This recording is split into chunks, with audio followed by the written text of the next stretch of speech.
Praise the Lord. Mathai എഴുതിയ സുവിശേഷം 5-ാം അധ്യായം. അവൻ പുരുഷാരത്തെ കണ്ടാറെ മലമേൽ കയറി. അവൻ ഇരുന്ന ശേഷം ശിഷ്യന്മാർ അടുക്കൽ വന്നു. അവൻ തിരുവായ് മൊഴിഞ്ഞ് അവരോട് ഉപദേശിച്ചതെന്തെന്നാൽ, ആത്മാവിൽ ദരിദ്രരായവർ ഭാഗ്യവാന്മാർ, സ്വർഗരാജ്യം അവർക്കുള്ളത്. ദുഃഖിക്കുന്നവർ ഭാഗ്യവാന്മാർ, അവർക്ക് ആശ്വാസം ലഭിക്കും. സൗമ്യതയുള്ളവർ ഭാഗ്യവാന്മാർ, അവർ ഭൂമിയെ അവകാശമാക്കും.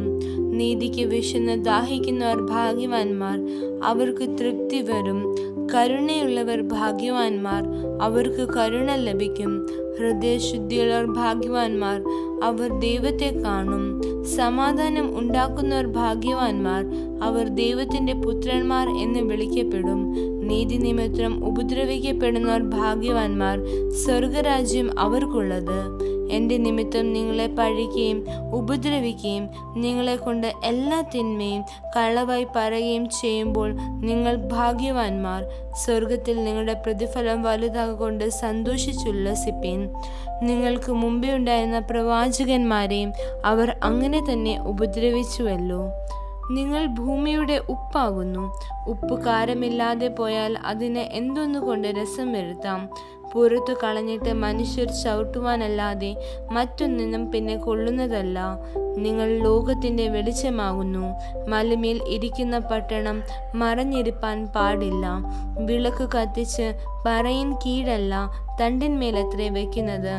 അപ്പോൾ അത് വീട്ടിലുള്ള എല്ലാവർക്കും പ്രകാശിക്കുന്നു. അങ്ങനെ തന്നെ മനുഷ്യർ നിങ്ങളുടെ നല്ല പ്രവൃത്തികളെ കണ്ട് സ്വർഗസ്ഥനായ നിങ്ങളുടെ പിതാവിനെ മഹത്വപ്പെടുത്തേണ്ടതിന് നിങ്ങളുടെ വെളിച്ചം അവരുടെ മുമ്പിൽ പ്രകാശിക്കട്ടെ. ഞാൻ ന്യായപ്രമാണത്തെയോ പ്രവാചകന്മാരെയോ നീക്കേണ്ടതിന് വന്നു എന്ന് നിരൂപിക്കരുത്. നീക്കുവാനല്ല, നിവർത്തിപ്പാനത്രേ ഞാൻ വന്നത്. സത്യമായിട്ട് ഞാൻ നിങ്ങളോട് പറയുന്നു, ആകാശവും ഭൂമിയും ഒഴിഞ്ഞു പോകും വരെ സകലവും നിവർത്തിയാകുവോളം ന്യായപ്രമാണത്തിൽ നിന്ന് ഒരു വള്ളിയെങ്കിലും പുള്ളിയെങ്കിലും ഒരു നാളും ഒഴിഞ്ഞു പോകുകയില്ല. ആകയാൽ ഈ ഏറ്റവും ചെറിയ കൽപ്പനകളിൽ ഒന്ന് അഴിക്കുകയും മനുഷ്യരെ അങ്ങനെ പഠിപ്പിക്കുകയും ചെയ്യുന്നവൻ സ്വർഗരാജ്യത്തിൽ ഏറ്റവും ചെറിയവൻ എന്ന് വിളിക്കപ്പെടും. അവയെ ആചരിക്കുകയും പഠിപ്പിക്കുകയും ചെയ്യുന്നവനോ സ്വർഗരാജ്യത്തിൽ വലിയവൻ എന്ന് വിളിക്കപ്പെടും. നിങ്ങളുടെ നീതി ശാസ്ത്രിമാരുടെയും പരീശന്മാരുടെയും നീതിയെ കവിയുന്നില്ലെങ്കിൽ നിങ്ങൾ സ്വർഗരാജ്യത്തിൽ കടക്കയില്ല എന്ന് ഞാൻ നിങ്ങളോട് പറയുന്നു. കൊല ചെയ്യരുത് എന്നും ആരെങ്കിലും കൊല ചെയ്താൽ ന്യായവിധിക്ക് യോഗ്യനാകും എന്നും പൂർവന്മാരോട് അരുളി ചെയ്തത് നിങ്ങൾ കേട്ടിട്ടുണ്ടല്ലോ. ഞാനോ നിങ്ങളോട് പറയുന്നത്, സഹോദരനോട് കോപിക്കുന്നവൻ എല്ലാം ന്യായവിധിക്ക് യോഗ്യനാകും. സഹോദരനോട് നിസ്സാര എന്ന് പറഞ്ഞല്ലോ ന്യായാധിപസഭയുടെ മുമ്പിൽ നിൽക്കേണ്ടി വരും. മൂഢ എന്ന് പറഞ്ഞാലോ അഗ്നി നരകത്തിനു യോഗ്യനാകും.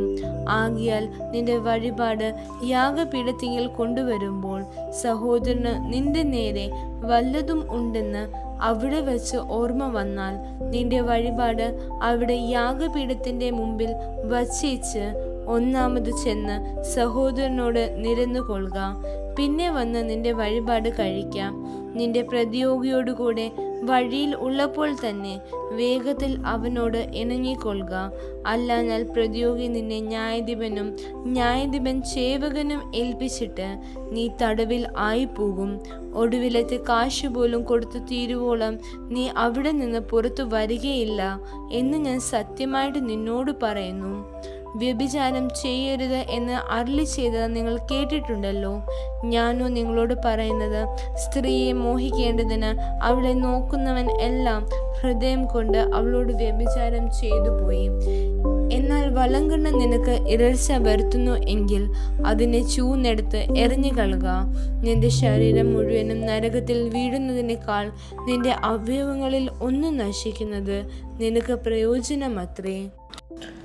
വലങ്കൈ നിനക്ക് ഇടർച്ച വരുത്തുന്നു എങ്കിൽ അതിനെ വെട്ടി എറിഞ്ഞു കളക. നിന്റെ ശരീരം മുഴുവനും നരകത്തിൽ പോകുന്നതിനേക്കാൾ അവയവങ്ങളിൽ ഒന്നും നശിക്കുന്നത് നിനക്ക് പ്രയോജനമത്രേ.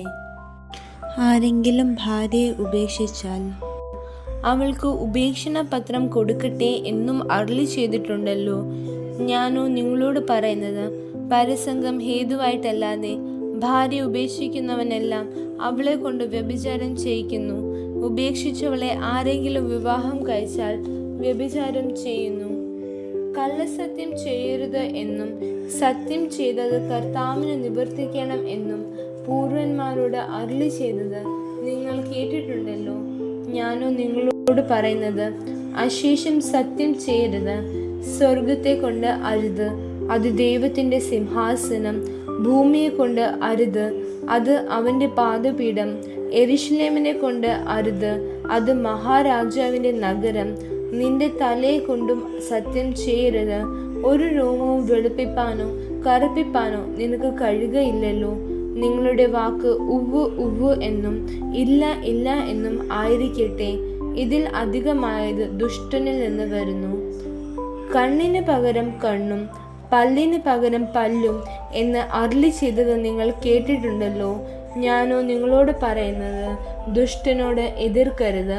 നിന്നെ വലത്തെ ചെകിട്ടത്ത് അടിക്കുന്നവന് മറ്റേതും തിരിച്ചു കാണിക്ക. നിന്നോട് വ്യവഹരിച്ച് നിന്റെ വസ്ത്രം എടുപ്പാൻ ഇച്ഛിക്കുന്നവന് നിന്റെ പുതപ്പും വിട്ടുകൊടുക്ക.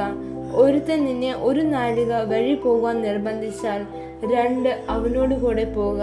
നിന്നോട് യാചിക്കുന്നവന് കൊടുക്ക. വായ്പ വാങ്ങുവാൻ ഇച്ഛിക്കുന്നവനെ ഒഴിഞ്ഞു കളയരുത്. കൂട്ടുകാരനെ സ്നേഹിക്ക എന്നും ശത്രുവിനെ പകയ്ക്ക എന്നും അരുളി ചെയ്തത് നിങ്ങൾ കേട്ടിട്ടുണ്ടല്ലോ. ഞാനോ നിങ്ങളോട് പറയുന്നത്, നിങ്ങളുടെ ശത്രുക്കളെ സ്നേഹിപ്പീൻ, നിങ്ങളെ ഉപദ്രവിക്കുന്നവർക്ക് വേണ്ടി പ്രാർത്ഥിപ്പീൻ. സ്വർഗസ്ഥനായ നിങ്ങളുടെ പിതാവിന് പുത്രന്മാരായി തീരേണ്ടതിന് തന്നെ അവൻ ദുഷ്ടന്മാരുടെ മേലും നല്ലവരുടെ മേലും തൻ്റെ സൂര്യനെ ഉദിപ്പിക്കുകയും നീതിമാന്മാരുടെ മേലും നീതി കെട്ടവരുടെ മേലും മഴ പെയ്യുകയും ചെയ്യുന്നുവല്ലോ. നിങ്ങളെ സ്നേഹിക്കുന്നവരെ സ്നേഹിച്ചാൽ നിങ്ങൾക്ക് എന്ത് പ്രതിഫലം? ചുങ്കക്കാരും അങ്ങനെ തന്നെ ചെയ്യുന്നില്ലയോ? സഹോദരന്മാരെ മാത്രം വന്ദനം ചെയ്താൽ നിങ്ങൾ എന്ത് വിശേഷം ചെയ്യുന്നു? ജാതികളും അങ്ങനെ തന്നെ ചെയ്യുന്നില്ലയോ? ആകയാൽ നിങ്ങളുടെ സ്വർഗീയ പിതാവ് സൽഗുണപൂർണൻ ആയിരിക്കുന്നത് പോലെ നിങ്ങളും സൽഗുണപൂർണരാകുവേൻ. ആമേൻ.